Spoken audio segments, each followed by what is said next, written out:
ईदगाह है आपके अंतराल में। ये कहानी है, मुंशी प्रेमचंद जी ने इसको लिखा है।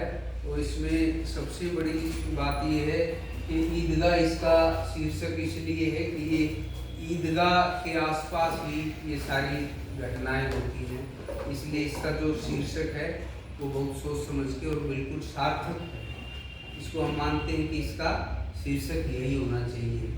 तो अब आपका सिलेबस है वो पूरा हो चुका है और मैं चाहता हूं कि जो क्वेश्चन आपके पेपर में आएंगे उनसे संबंधित ही आपको करवाया जाए ताकि आप कम से कम पास तो हो सके। तो ये हामिद का चरित्र चित्रण है, ये हर बार ये क्वेश्चन आता है पेपर में।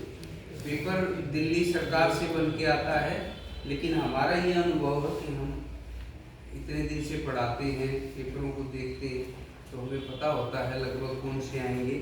तो जो इम्पोर्टेंट क्वेश्चन है उनमें से एक है हामिद का चरित्र चित्रण। हामिद एक अनाथ बालक है जिसके माता पिता गुजर गए हैं। उसकी दादी है अमीना, वो कहती है कि वो आपके लिए पैसे कमाने के लिए गई है, जबकि वो गुजर चुकी है। बहुत गरीब घर से है और ये ईदगाह में मेला लगता है, उसके लिए पैसे नहीं है। तो अमीना उसकी जो दादी है वो किसी से उधार लेके आती है, 3-4 पैसे उसको देती है। वो मेले में जाता है और मेले से वो चिमटा खरीद के लाता है, खिलौने हैं, मनोरंजन है, वो सब को छोड़ देता है। ललचाते हैं उसको, मिठाइयाँ भी, झूले भी, लेकिन वो अपनी रोज़ देखता है। अमीना दादी है, अम्मा है उसकी, तो वो उसके हाथ जलते हैं, घर में चिमटा नहीं, तो चिमटा खरीद के लाता है। ये मैंने शॉर्ट में बताई है। जब अमीना उसको देखती है तो उसकी आंखें भर आती हैं, कहती है कि तुमने कुछ खाया पिया नहीं, भूखे गए, 3-4 किलोमीटर वापस आए, आपने मिठाइयाँ नहीं खाई। और ये उसको पता भी नहीं था कि ये इतनी बड़ी सोच रखता है, और उसकी आंखों में आंसू आते। तो इसमें क्वेश्चन ये भी आता है कि अमीना है वो बालक बन गई और ये जो हामिद है ये बड़ा हो गया। बड़ा इसलिए हो गया कि वो चिमटा लेके आया और बच्चों ने मनोरंजन के लिए खिलौने खरीदे, मिठाइयाँ खाई, सारे पैसे वेस्ट कर दिए, लेकिन उन्होंने वो चीज़ ना खरीद के उन्होंने एक चिमटा खरीदा अपनी दादी के लिए, और उसकी आंखें भराई, वो छोटा बन गया, बच्चा बन गई। ये क्वेश्चन भी आता है, उसका आंसर ये है। इसका जो प्रमुख क्वेश्चन है वो हामिद का चरित्र, सबसे बड़ी उसकी जो विशेषता है वो तर्कशीलता है। जब वो चिमटा लेके आता है तो बच्चे कहते हैं कि तुमने चिमटा क्यों खरीदा, तो वो कहता है तो देखो इसको हाथ में उठा के देखो, ये बंदूक का काम करता है, इसका बारिश तूफान कुछ नहीं बिगाड़ सकते, रोटी सेक सकता है, बचा सकते हैं, ठीक है, और ये खराब भी नहीं होगा।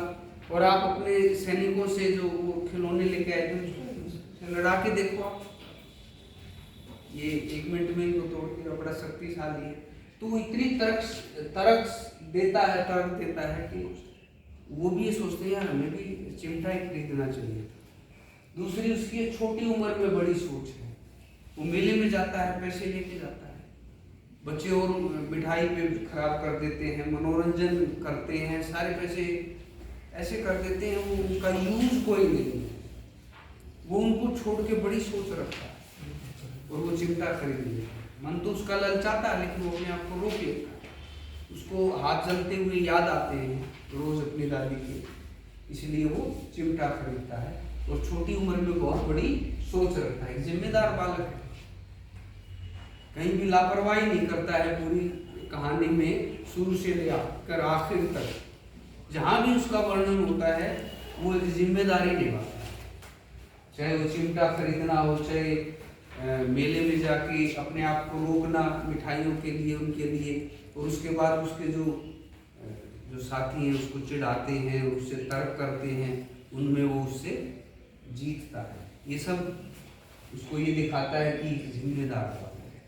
इसके अलावा छोटी छोटी और भी विशेषताएं हैं उसकी, लेकिन ये 3 हैं जो मेन है और बड़ी हैं, और ये 3 ही आपने पेपर में लिखनी है। और ये 5 नंबर का क्वेश्चन आपका आएगा। अंतराल का आखिरी क्वेश्चन पेपर में आता है और 5-5 नंबर के 2 क्वेश्चन होते हैं, और उनमें से 90% आज तक मैंने जब तक देखा है तो ये क्वेश्चन आया है। तो आप इसको याद करिए और लिख के देखिए। मैं आके आपसे सुनूंगा भी और कक्षा में लिखूँगा।